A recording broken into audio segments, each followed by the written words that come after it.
Good morning and welcome to Live in a Greenhouse on YouTube. If you're new here, this channel is about my journey to design, build, and then live in the first greenhouse enclosed tiny home in the United States. Building a home is really challenging these days because there are still supply chain issues that make scheduling erratic. Last time, the power supply was connected to the house and greenhouse 3 weeks late. And flooring was supposed to start immediately after, tile in the bathroom and marmoleum everywhere else. But we lost our tile layer and we haven't heard back from the marmoleum installer.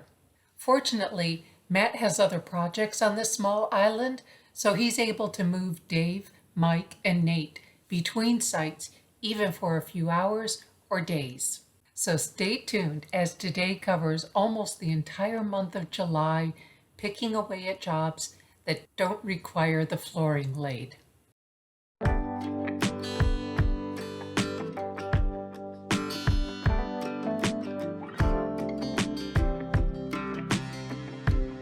So excited to see finish work happening. Dave is done with primer and moved on to finish wall and ceiling paint. Here's one of those details that didn't occur to me until I took a break from my day job to see what Mike was working on, installing a door to the crawl space. Technically, this is an exterior opening, so it may be required by code. I'm not sure, but it's non-standard dimension, so he made it out of mostly scrap from other work on site.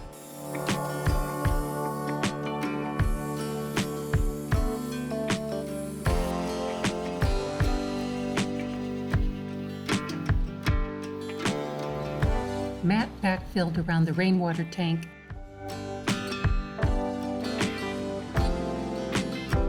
and cleaned up access on the northwest side of the greenhouse.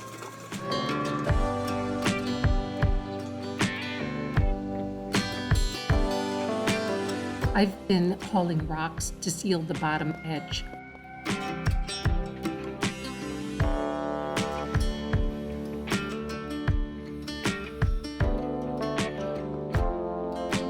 This is where the mini splits compressor will go and a rock retaining wall to hold back that bank.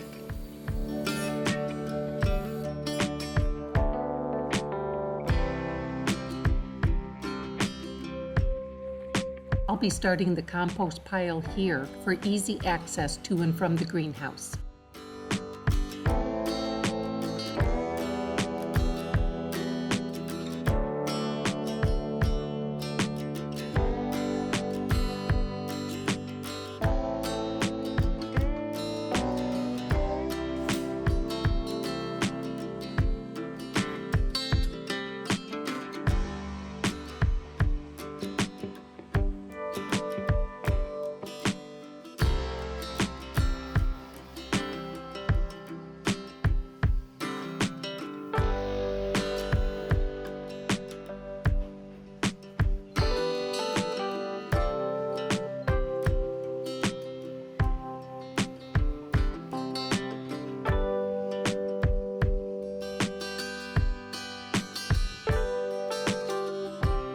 The doors are ready to trim and paint.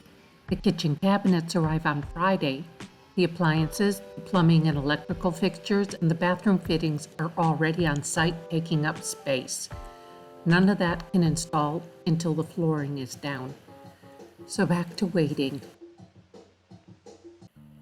The closet was planned to be an IKEA patch unit, but the only IKEA in Washington State was sold out.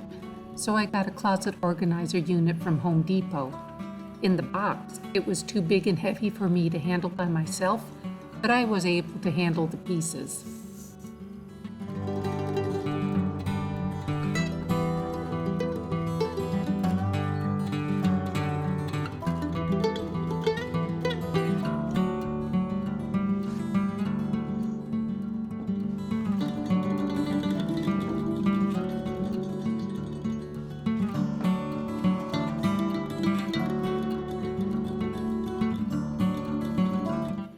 It doesn't look like much, but that little concrete pad represents progress, while almost everything inside the house is on hold, waiting for the flooring.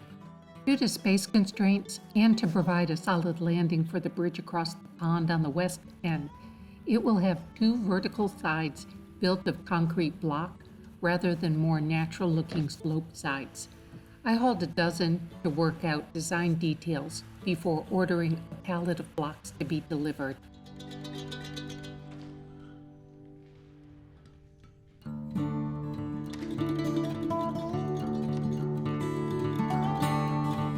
Beverly Hillbillies?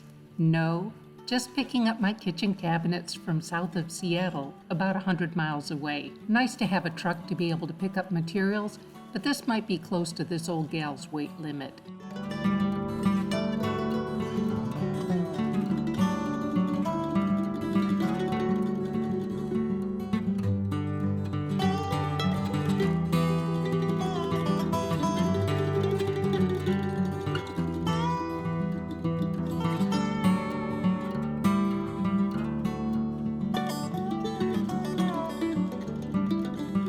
There were 4 young guys at the warehouse to load the truck. Fortunately, Matt's waiting on the island end to unload. Also fortunately, there's now a clear area in the greenhouse to store the boxes until the cabinets are ready to install.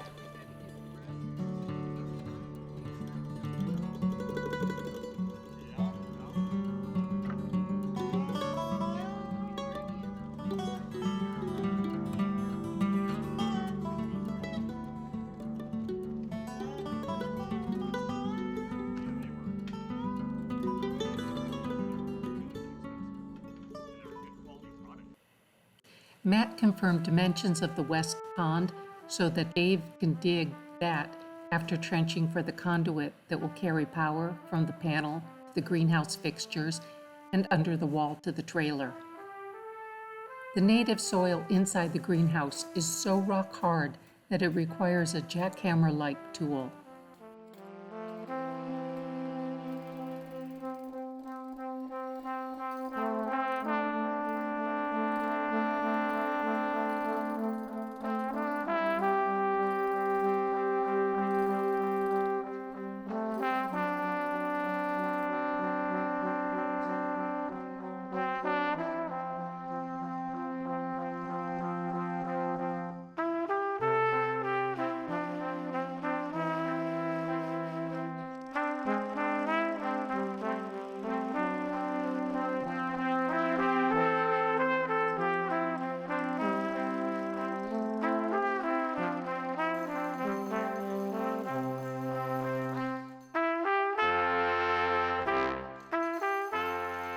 In the evening, after the guys leave, I'm clearing rocks out of what will be a narrow planting bed between the pool and greenhouse north wall and to seal the bottom edge.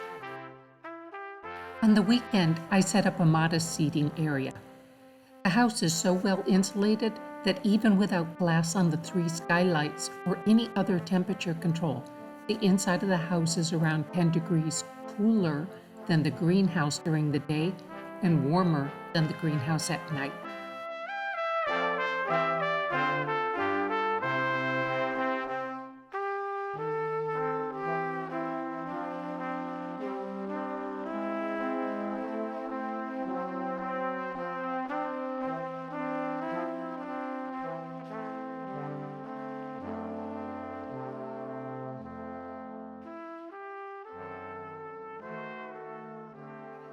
The shower is intended to be wheelchair accessible, but is only 4 by 6 feet, and with 2 door thresholds.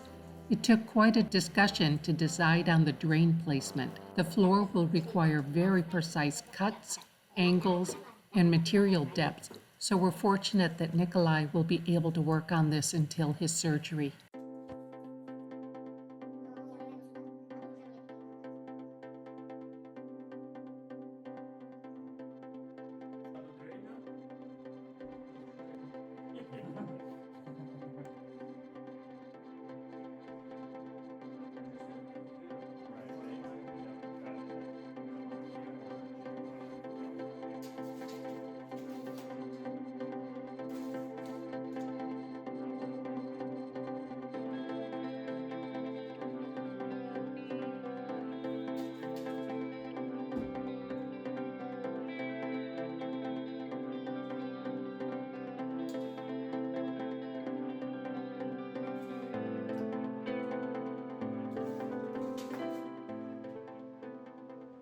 Nikolai's son Vlad helps load in materials.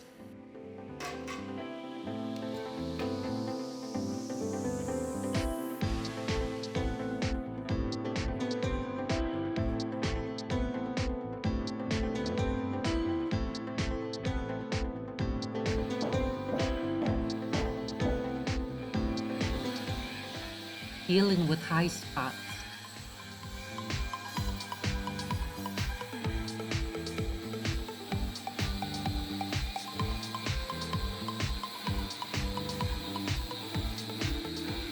Trimming back the edge so it will be flush once the rubber liner is wrapped up the wall a few inches.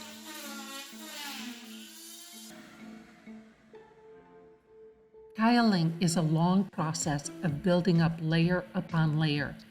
The first layer of mud is down, and now the rubber liner.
These orange mats will hold the electrical wire for the heated floor, which means waiting for the electricians. This gray board is made for backing tiles in wet areas. The screws do not go through to interfere with the pocket door.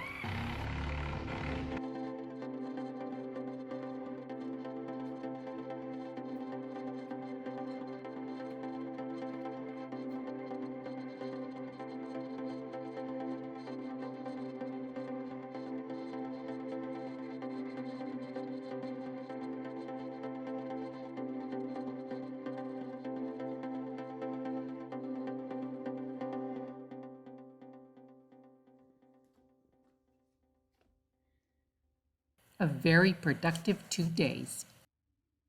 Not exactly a glamour shot, but the reality of my life these days. Friday afternoon, something happened in the trailer where I live full-time, that all the outlets died, meaning I can't power the Wi-Fi router, charge my phone or laptops, or make coffee. I'm so beyond tired of things going wrong with the trailer, especially with the house only a few feet away. And there you have it. The reality of construction scheduling these days is the highlights of 3 weeks of work fits into 15 minutes. Thank you for watching. Please like and subscribe and come back next time when the flooring goes in, starting the race to a September move-in.